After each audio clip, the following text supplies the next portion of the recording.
Hello there, it's Tamara from cold and rainy and windy Sacramento. I'm like, wow, where I have friends on Facebook saying, yeah, it's 34 degrees below. And I'm like, 34? I'm freezing at 52. Anyhow, today we're going to talk about the much awaited unconscious beliefs. And in one way I could say that my entire coaching practice is based on unconscious beliefs, because that's really, that is what coaching's about. I want you to really think about this. If you did not have unconscious beliefs that were informing your subconscious mind, which is driving the bus that we call your life, you wouldn't even be watching this video. Or I wouldn't even have a coaching practice. And I say that as someone who got into understanding the consciousness below our level of awareness 30 years ago. I literally 30 years ago 28 years ago, became a certified hypnotherapist. But I was studying it. I was listening to hypnotherapy tape cassettes on a Walkman.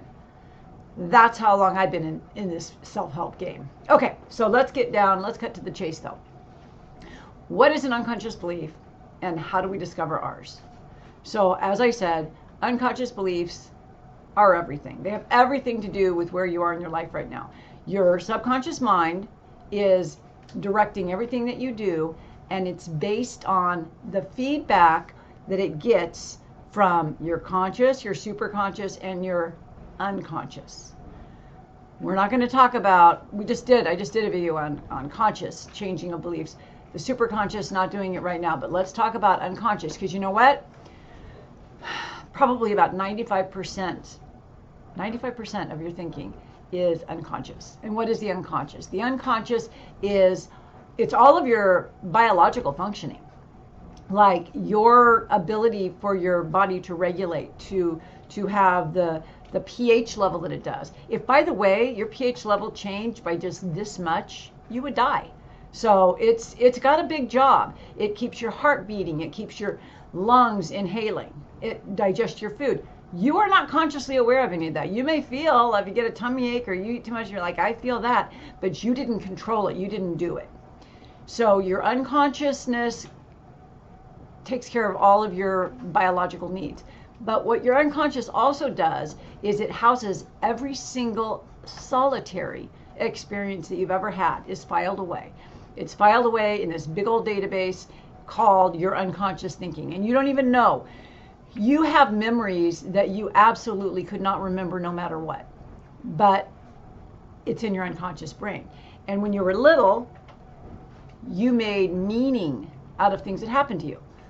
Like mommy yelled at me. Maybe you made that mean I must be a bad girl. Or dad compared to me my brother. I must mean I'm not very smart. So you made these meanings and then they went into your brain. And then every time another experience that elicited a similar response got filed away in that same filing cabinet. Now, as each file is getting added to that filing cabinet, what's really happening is synaptic connections are going on, and it's taking what could have just been two neurons firing and wiring together, and now you've got a cascade of them. So now what we've got going on is what's called a neural network. Now, once you have a neural network, that is when it's like a bike trail. It's like a cemented-in bike trail, because that meaning has been given so many times that now it goes on autopilot.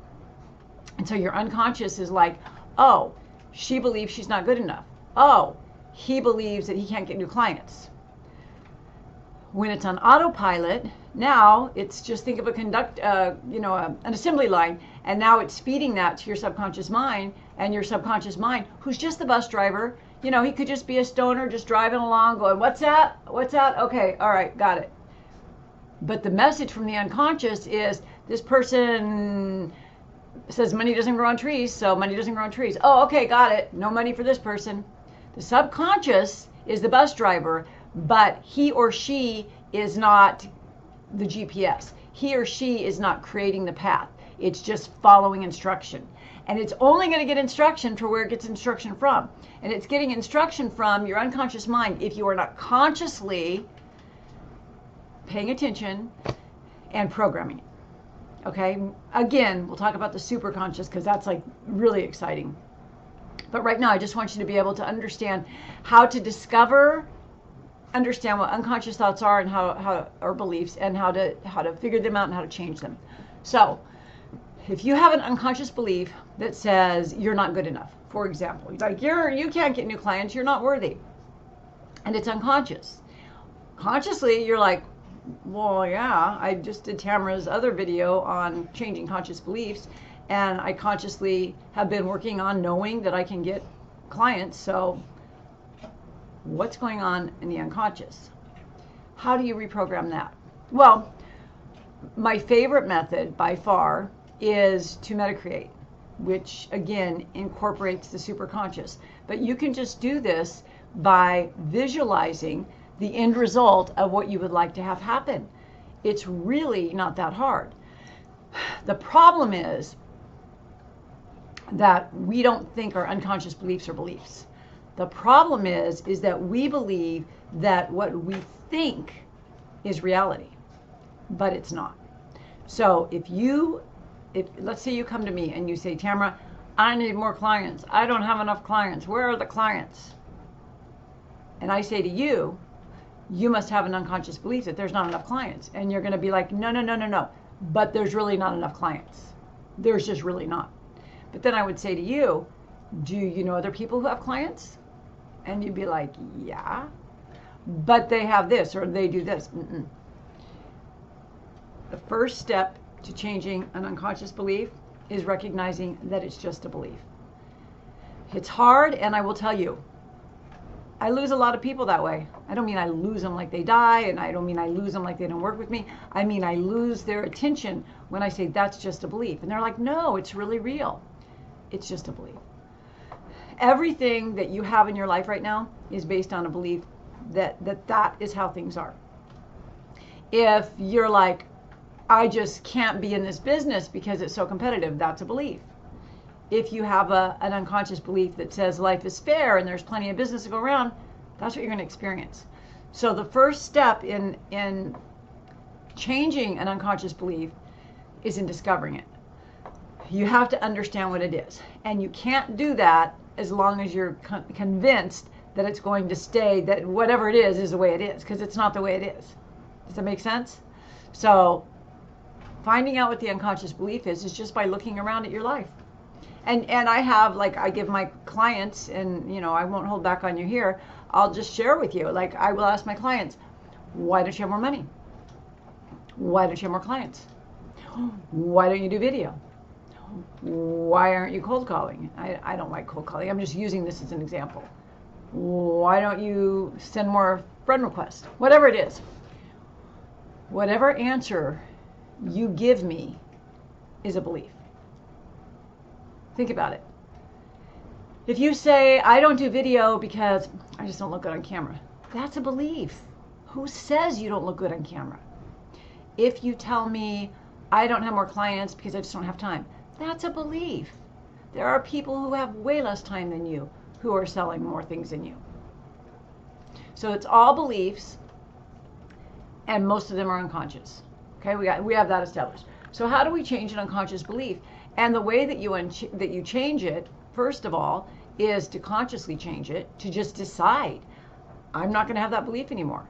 And then you watch the video that I just did last week on changing conscious beliefs, consciously changing beliefs. That's the first thing. The second thing is you go back in your mind and you try to figure out, we're just doing this briefly. I don't like to spend time in the past, but you're just going to figure out briefly, when did I first learn that belief? And if you can't think of anything, you can say, if I have to make it up, where could I have come up with that belief? You'll be surprised when you open yourself up and you're receptive, like, I'm here, give it to me. You'll be surprised at how things will come to you, which is your superconscious feeding you information through intuition and through your unconscious thoughts, right? But ask yourself, if I really believed that money didn't grow on trees, where would I get that from? Could it have been my mom and dad when they fought, or when they got divorced, or whatever, whatever. Recognizing where our beliefs come from is a great step toward resolving them. Okay? The next thing we want to do, once we've made the decision to change it, and once we've gone back and seen where it was from, is just to start questioning it. You know, people oftentimes want to buy programs like how to change your beliefs and how to do this and how to do that. But at the end of the day, you can consciously choose to believe something else by proving that it's incorrect. Disprove your hypothesis that there's never enough money. And how do you do that? You find plenty of evidence that there's a lot of money. Just because you don't have it in this minute, the reason you don't have it is because you have an unconscious belief and maybe a conscious belief that you can't have it. So find evidence, stack evidence that says it's out there. That's step one. Now, one of my favorite ways to reprogram unconscious beliefs, of course, is going to be hypnotherapy.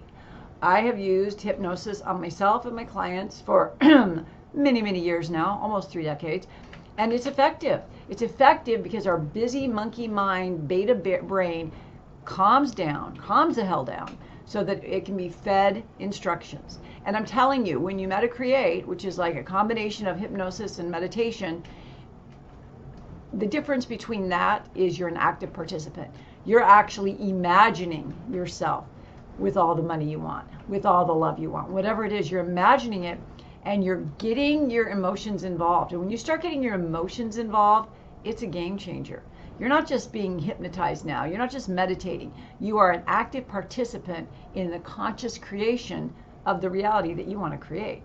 That sounded really well rehearsed, huh? I couldn't say it again if I tried.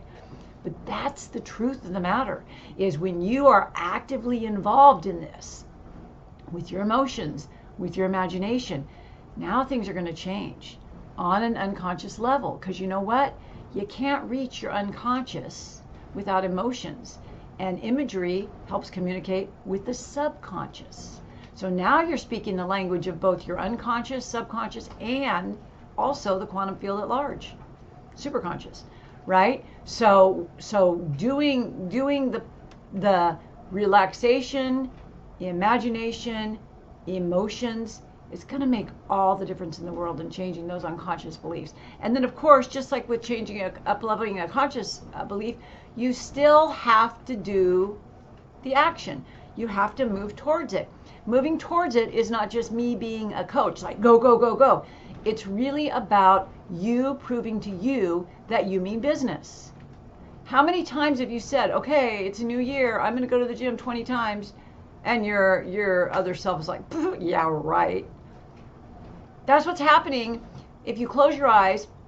Imagine you are sitting in a pile of $1 million, and it feels so good for about 5 minutes, and you open your eyes and you're like, yeah, that was fun. That's not happening. But if you see yourself doing the thing that you want to do, and you feel the excitement of it, and you feel the satisfaction and the gratitude, and then you open your eyes and you're like, I'm calling that person now. The universe, your subconscious mind, your unconscious mind is going, oh, okay, so this is real. Just checking, wasn't sure.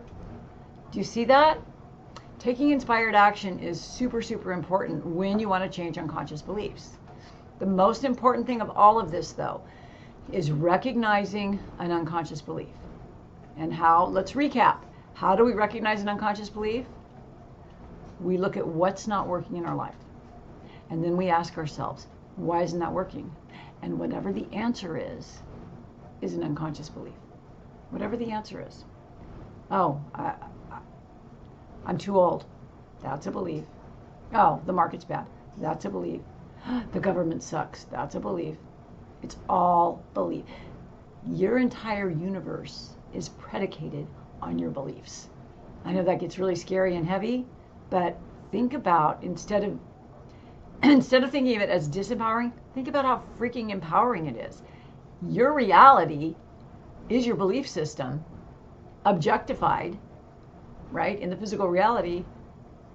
It all started here, projected out, became this. So what the heck is our problem?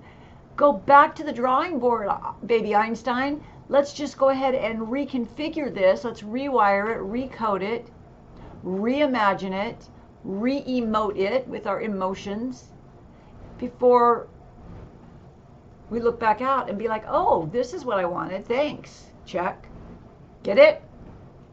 So that's what we have to do. That is how you start working on your unconscious beliefs. And again, I just want to say one more time, please don't spend time thinking that you have to go back in the past to figure out what caused the dilemmas that you have. We don't have to do that. We're not broken. Anyone who's looking for a way to fix themselves has a belief that they're broken. And that belief is the problem to begin with. Okay? Hope that makes sense. If you're in real estate, check out the link below. See my brand new free class. Hope you like it. Have a good day and thanks for watching.